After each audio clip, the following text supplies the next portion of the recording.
नमस्कार, welcome to बाल योगी। स्वागत है आपका संडे स्पेशल वीडियो में। आज की वीडियो होने वाली है बहुत ही स्पेशल। हर संडे होती है हमारे गुरुकुल में बाल सभा, जिसमें अलग अलग सदन के प्रतिभागियों की बारी आती है। तो आज टर्न है वायु सदन की। तो क्या आप तैयार हैं वायु सदन की धमाकेदार प्रस्तुतियों के लिए? तो चलिए मेरे साथ इस वीडियो में। हमारे वायु सदन के सभी बालक बालिकाओं ने अपनी अपनी परफॉर्मेंस में 100% पूर्णता के साथ पूरी लगन और मेहनत से तैयार की है। और हाँ, एक और विशेष बात, ये जितनी भी परफॉर्मेंस आप देखेंगे, ये सभी प्रस्तुतियां हमारे बाल योगियों ने स्वयं से तैयार की हैं। जी हाँ, स्वरचित कविताएं, dialogue, script, choreography, dance steps, anchoring, सब कुछ। इतना ही नहीं, इस परफॉर्मेंस में प्रयोग में आने वाली चीजें जैसे कि आर्ट एंड क्राफ्ट मटेरियल, वेशभूषा इत्यादि सभी बाल योगियों ने स्वयं से व्यवस्था की है। इससे यह पता चलता है कि हमारे बाल योगी खेल, शिक्षा, संगीत में तो निपुण हो ही रहे हैं, साथ साथ अलग अलग तरह की एक्टिविटी, चाहे वो डांस हो, कविताएं हो, कंटेंट क्रिएटर हो या स्क्रिप्ट राइटर या कुछ और, आदि सभी में भी निपुण हो रहे हैं। ये बहुत बड़ी बात है। तो चलिए बिना और देर किए देखते हैं इन बाल योगियों की मनमोहक प्रस्तुतियां। Thank you. Pracharya dear Pracharya, you are an ocean of peace. Pracharya, you are motivation, you are inspiration, you are motivation, you are inspiration. Thank you for everything. Thank you for everything. पराक्रम वाले बीज माँ हर बच्चे में बोती है। यहाँ लोरी नहीं पर मारा तो के गीत बसंती गाती है। सरफरोशी की तमन्ना तब ज्वाला बन जल जाती है। हम राष्ट्र की पूजा करते हैं और धरती को माँ कहते हैं। मातृ मंदिर के प्रांगण में हिंदुस्तानी रहते हैं। मातृ मंदिर के प्रांगण में हिंदुस्तानी रहते हैं। हम गोविंद सिंह के शेर अनोखे 1.25 लाख पर भारी हैं। सीने धड़कते अग्निकुंड हम रग रग में चिंगारी हैं। 7 समुद्र पार चले वो उधम सिंह की गोली है। बलिदानी गाथा मारंगी हम इनकलाब की बोली है। हम फतेह सिंह सा बचपन है और पन्ना का बलिदान है। शब्दवान का चमत्कारी हम पृथ्वीराज चौहान हैं। शब्दवान का चमत्कारी हम पृथ्वीराज चौहान हैं। चक्रव्यूह की विद्या हम तो गर्भ में ही पा जाते हैं और सागर पार उतरने को बस एक छलांग लगाते हैं। बलिदानी वेदी पर चढ़ती हम पूजा की थाली हैं। कड़कड़ में उल्लास समी और होली और दिवाली हैं। कड़कड़ में उल्लास समी और होली और दिवाली हैं। कालिया मर्दन करने वाले मुरली मधुर बजाते हैं। 52 ग्रंथों में लिखी अलाउद्दीन की गाथा है। अकबर के आगे झुका नहीं हम वो राणा का माथा है। अकबर के आगे झुका नहीं हम वो राणा का माथा है। अलेक्जेंडर घूमने देखे हम पोरस का जज्बा है। तीनों लोग में फहरा वो हम ही ध्वज वो भगवा है। तीनों लोग में फहरा जो हम ही ध्वज वो भगवा है। चलते हैं जो आप सभी को चौंकाने वाली है, वो प्रस्तुति है नृत्य। तो जोरदार तालियों से अभिनंदन करेंगे उन सभी नृत्यांगनाओं का।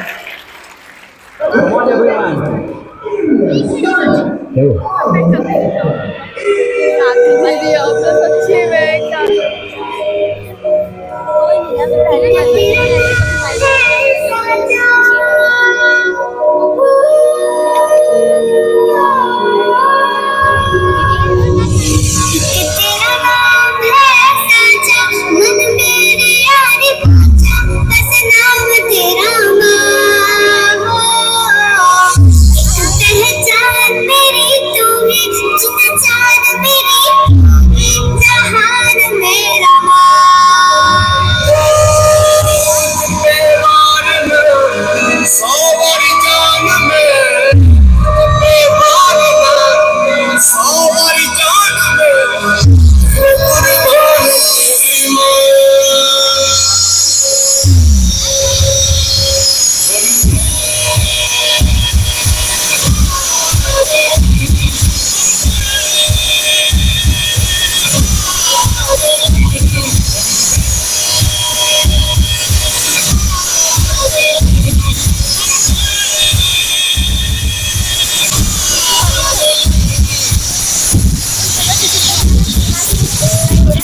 के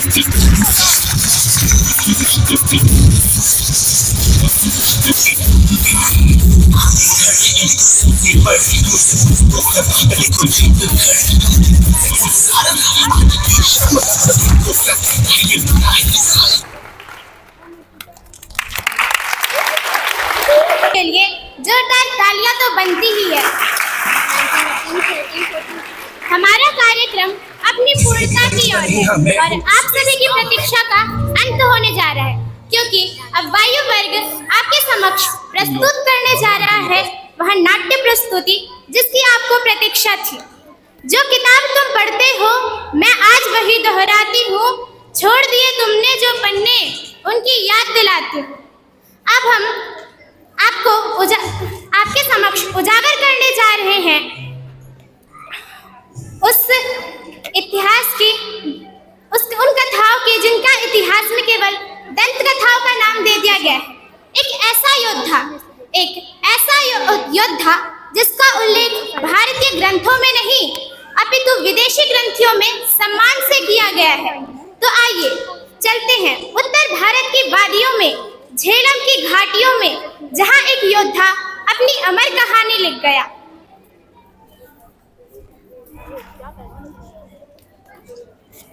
मैं झेलम अपनी बदलती धाराओं के साथ मैंने देखा है इस देश का बदलता इतिहास जो कुछ बच गया और कुछ मिट गया मेरे रेत पर लिखे नामों की तरह, पर उस युद्ध की यादें कभी नहीं मिट सकती जो लड़ा गया मेरे तट पर और निशान छोड़ गया संसार के सीने पर।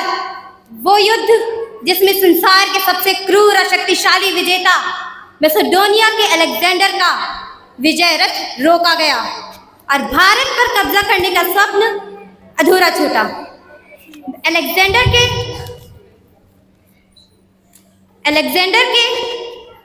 नाम के इस तूफान को रोका मेरे बेटे ने, झेलम के शेर ने, भारत की ढाल ने।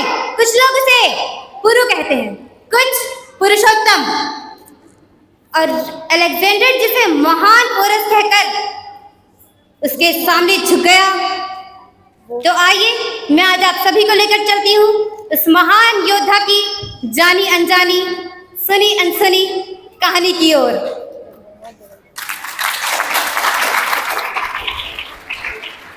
भारत से पैगाम आया है हुजूर। पैगाम में क्या है? हुजूर दूत कह रहा है कि वो आपके सिवाय किसी को पैगाम नहीं देगा। एक मामूली से दूत की इतनी जरूरत? कत्ल कर दो उसका और फिर पैगाम पढ़ो। इतना चौंक क्यों गए हैं पेशीन? वो इसीलिए हुजूर आप उस दूत के शब्द दोहरा रहे हैं। उसने कहा था जब मैं आपको उसकी खबर दूंगा तो आप इसी तरह उसका कत्ल कर खत पढ़ने का हुक्म देंगे, इसलिए वह अपने साथ खत भी नहीं लाया है। वह आपके साथ मुंह जुबानी पैगाम देना चाहता है हुजूर। अब तो उससे मिलने के लिए मैं भी बेताब हूँ, बुलाओ उसे।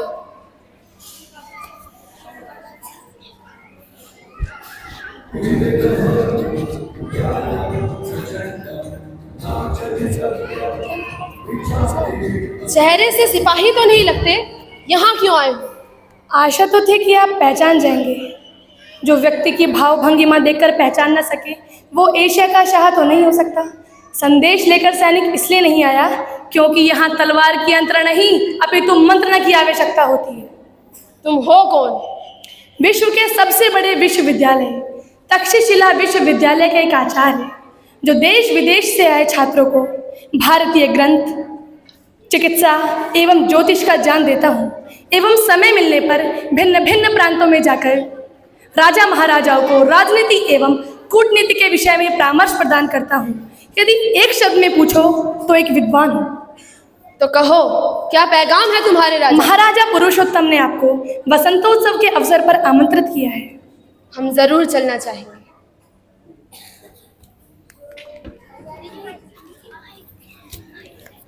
आचार्य चाणक्य की कूटनीति समय के दोनों योद्धाओं को आमने सामने ले आए। इसके बारे में ना अलेक्जेंडर जानता था ना महाराज पुरुषोत्तम। जी हाँ, अलेक्जेंडर को निमंत्रण पत्र महाराज पुरुषोत्तम ने नहीं अपितु आचार्य चाणक्य की कूटनीति योजना ने दिया था, जो भारत पर आने वाले संकट को पहले ही समाप्त कर देना चाहती थी।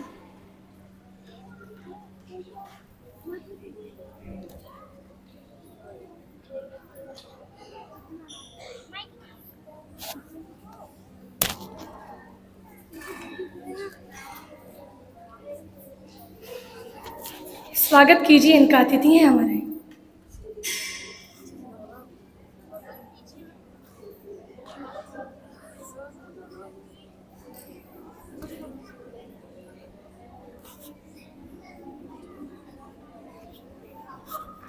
वाह, मैंने तो सुना था कि भारत एक सोने की चिड़िया है, मगर उसकी इस दौलत के सामने तो ये अल्फाज भी बहुत कम है।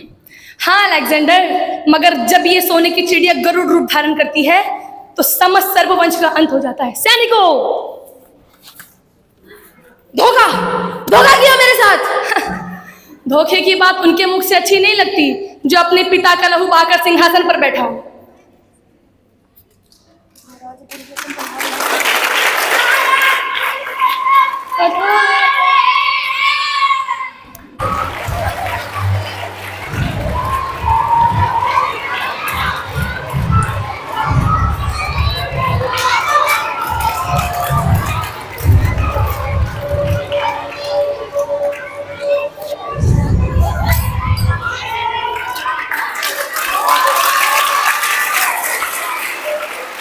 महाराजा पुरुषोत्तम, आज ये विष्णुगुप्त चाणक्य आपके समक्ष भारत के सबसे बड़े शत्रु को लेकर आया है। कीजिए इस पर वार और पूर्ण कीजिए अपना वो वचन जो आपने अपनी मातृभूमि को दिया था कि जब भी अलेक्जेंडर सामने होगा आप इसका अंत कर देंगे। मैं इस पर वार नहीं कर सकता आचार्य। शत्रु को एक कदम आगे बढ़ाने से पूर्व ही 2 कदम आगे बढ़कर उसका अंत कर देना चाहिए। ये हमारा शत्रु नहीं है आचार्य। आज अलेक्जेंडर भारत की भूमि पर अतिथि बनकर आया है और शरणागत पर हम वार होने नहीं देते और अतिथि पर हम घात नहीं करते। अतिथि देवो भव। और कूटनीति कहती है सर्व और शत्रु दोनों को वापस नहीं जाने देना चाहिए, पलट कर वार करते हैं। यदि इसने पलट कर वार किया तो मैं प्रतिकार करूंगा, किंतु छल से पुरुष वार नहीं करेगा। ये तो धर्मस ततो जया। समाप्त कर दो इसे, तुम्हारे गुरु का आदेश है। गुरु के आदेश पर आपका शिष्य अपना शीश भी कटा सकता है आचार्य, किंतु कौरव राज पुरुषोत्तम के लिए कार्य अक्षम्य है। साम दाम दंड भेद, किसी भी नीति से विजय प्राप्त करना राजनीति है और राष्ट्र के गौरव की रक्षा करना राजधर्म है आचार्य। तुम वाकई बहुत बड़ी भूल करने जा रहे हो गुरु। भूलें भुला दी जाती हैं आचार्य, किंतु अपराध इतिहास बन जाती है। शीश हो जाए कि हमने एक शत्रु को मित्रता के बहाने बुलाया और अपनी ही भूमि पर उसका सर काटा। मुझे वापस भेजकर वाकई बहुत बड़ी गलती करने जा रहे हो पारस। अगर मैं तुम्हारी जगह होता तो तुम्हारा सर धड़ से अलग कर चुका होता। यही तो अंतर है तुम में और मुझ में, मैसेडोनिया में और भारत में। हम भारतीय विजय की लालसा में कभी अपने राष्ट्र की मर्यादा और गौरव के साथ खिलवाड़ नहीं करते। और अब हमारे अतिथि के जाने का समय हो गया है, किंतु हम अतिथि को कभी खाली हाथ नहीं भेजते। ये है अलेक्जेंडर। अलेक्जेंडर किसका एहसान नहीं रखता। ये एहसान नहीं है अलेक्जेंडर, एक अतिथि को दे रहा हूं और शत्रु को परास्त कर वापस ले लूंगा। अलेक्जेंडर वो तूफान लेके आएगा कि तुम्हारी सोने की चिड़िया के पर खच्चे उड़ जाएंगे। हम भारतीय वो चट्टान है जिनसे टकराकर तूफान भी दम तोड़ देते हैं अलेक्जेंडर। ये उसका बेटा हूं मैं, इस भारत को जलाकर राख कर दूंगा। तुम्हारे पास आग है तो हमारे पास माँ झेलम का आशीर्वाद। उनके जल से तुम्हारी ये आग भी बुझ जाएगी और राख का तर्पण भी हो जाएगा। मैसेडोनिया से लेकर तक्षशिला की धरती तक का शहर हूं मैं। ये मैसेडोनिया नहीं है अलेक्जेंडर, भारत है। और जंगल बदलने के साथ साथ राजा भी बदलता है और इस जंगल का राजा मैं हूं।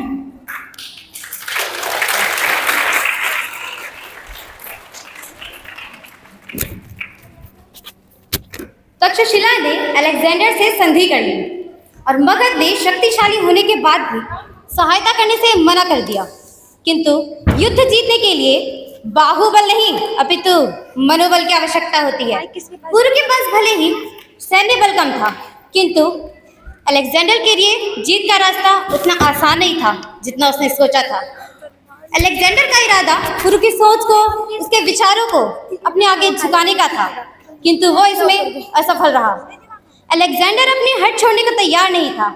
वहीं मेरा बेटा कुरु मुझे दिए वचनों की लाज रखने के लिए हर दर्द सहकर अलेक्जेंडर के आगे दीवार बनकर खड़ा था। ये युद्ध था दो सोचों का, दो विचारों का, और दांव पर थी भारत की स्वतंत्रता।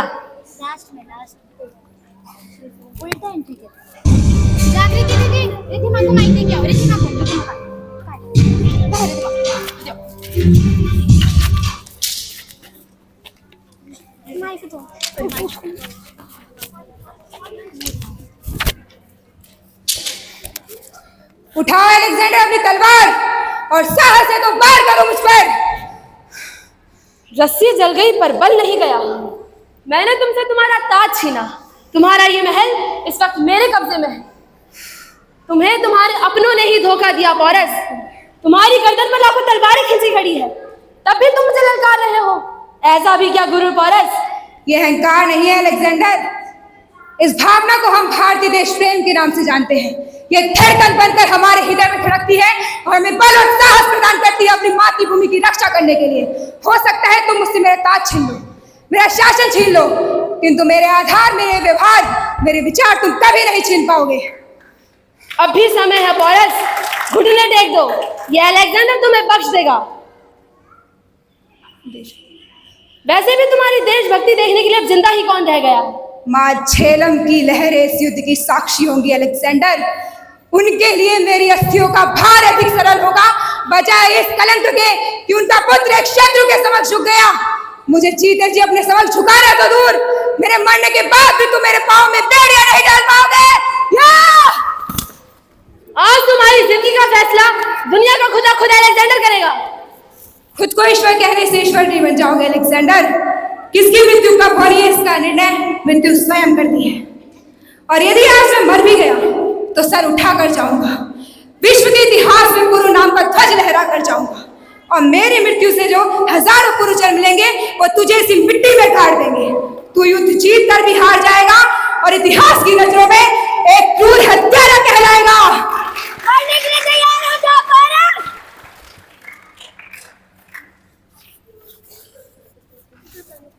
आज मैं वो सोचने जा रहा हूँ जो मैंने आज तक नहीं सोचा, और आज मैं वो करने जा रहा हूँ जो मैंने आज तक नहीं किया। तो बताओ पौरस, तुम्हारे साथ क्या सुलूक किया जाए? वही जैसा एक राजा के साथ व्यवहार करता है। तो मेरे सामने ये हारा हुआ राजा क्या करेगा? मैं फिर से अपनी सेना बनाऊंगा और तब तक युद्ध करूंगा जब तक तुम्हें अपनी माटी से खदेड़ न दूं। हाँ अलेक्जेंडर, यही मेरी सोच है और जब तक ये सोच जीवित है हम भारतीय स्वतंत्र हैं और सदैव स्वतंत्र ही रहेंगे। मैंने आज तक तुम जैसा जाबाज योद्धा आज तक नहीं देखा। तुम्हारे उसूलों का कायल तो मैं उसी दिन हो गया था जब मौका होते हुए तुमने छोड़ दिया। मैंने तो बस एक मोर्चा जीता है, असली जंग तो तुमने फतेह की है पौरस। वाकई तुम भारतीयों की सोच को हराना नामुमकिन है, उस सोच को जिसने मुझे मेरी सोच बदलने पर मुझे मजबूर कर दिया। ये लो अलेक्जेंडर, तुमने कहा था कि तुम एक शत्रु को हराकर ये वापस ले लोगे, तुम्हारी जीत की निशानी।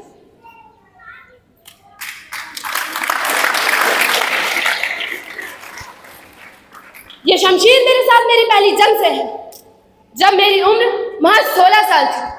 तब से अब तक शमशीर के साए में ना जाने मैंने कितनों ही मुल्कों को जीता है। इस शमशीर के सामने या सर कट जाता है या झुक जाता है, लेकिन आज बात कुछ और है पौरस। इस पूरी दुनिया को जीतने वाली अलेक्जेंडर की शमशीर तुम्हें सलाम करती है।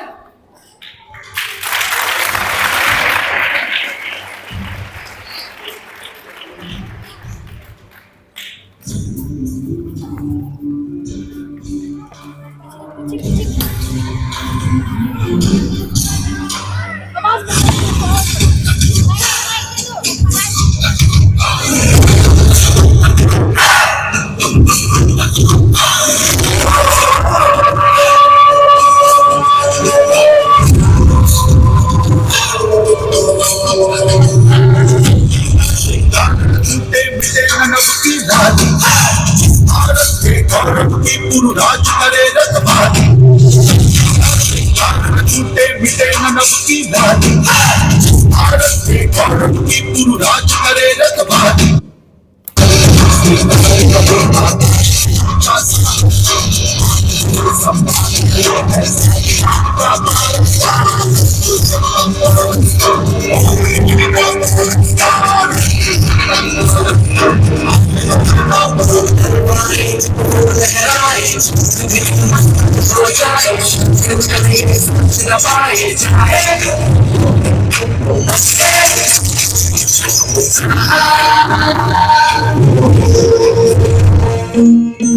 सरर होलिका जले शत्रु राख में मिले हमने, जब जब शमशीरें ताने है माहे भवा।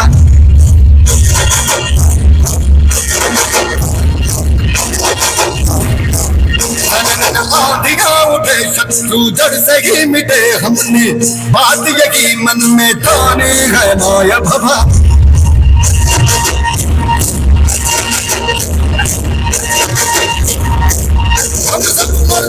बड़े बड़े खुददार है, अब हर एक दिन स्वराज का त्योहार है। अब ये शीश ना झुके तेरी लाज हम रखे तेरे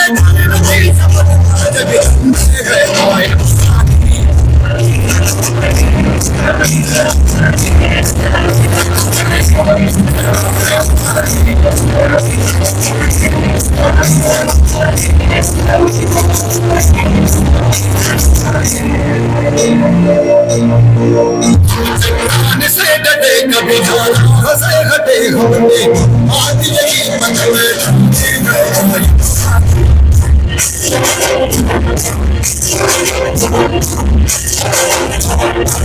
अब सब मर्द बड़े बड़े खुददार है, अब हर एक दिन स्वराज का त्योहार है।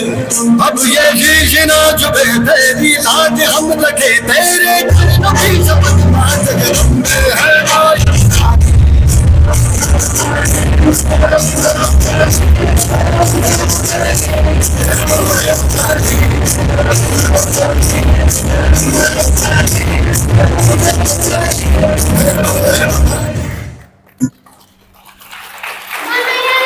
पुरुषोत्तम की जय, भारत माता की जय, भारत जादू, भारत जादू।